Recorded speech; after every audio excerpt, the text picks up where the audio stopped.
Gaur, EAJak eta PSek etxebizitza larrialdiari aurre egiteko neurriak aurkeztuko dituzte legebiltzarrean, eta lab ez dago ados proposatzen dutenarekin.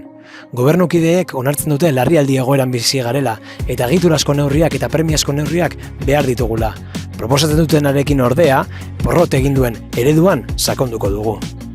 Neurri hauekin, eraikuntza ziklo berri bati hasiera eman nahi diete. Babes ofizialetako etxeen promozioetan, merkatu libreko etxe gehiago eraikin nahi dituzte eta tramite burokratikoak azkartuz. Neurri guzti hauen ondorioa zuzena eta zehatza izango da. Etekinak eta errentagarritasuna handituko diete patronal inmobiliariari eta prezioak gora egiten jarraituko dute. Laben ustez, etxebizitza larrialdi honetan beste mota bateko neurriak behar ditugu, premiazko neurriak behar ditugu. Etxebizitza aurrekontua handitu behar da. Prezioak mugatu eta jaisteko neurriak hartu behar dira. Etxebizitzaren funtzio soziala negozioa egiteko aukeren gainetik jarri behar da, eta maizterrak zein oro har langile sektoren eskubideak eta interesak babestu behar dira.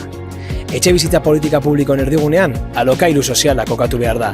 Horixe baita etxebizitzaren sarbidea bermatzeko eredu justu eta eraginkorrena. Gure proposamenak eta ikuspegia txosten labur batean bildu ditugu eta lotura honetan irakur ditzakezu. Ezin dugu onartu diru publikoaren bidez etekin pribatuak metatzen jarraitzea.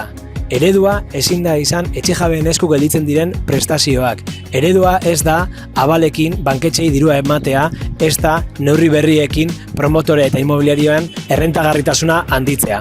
Neurri guzti hauek salatuko ditugu uztailaren 8an. Adi mobilizazioetara.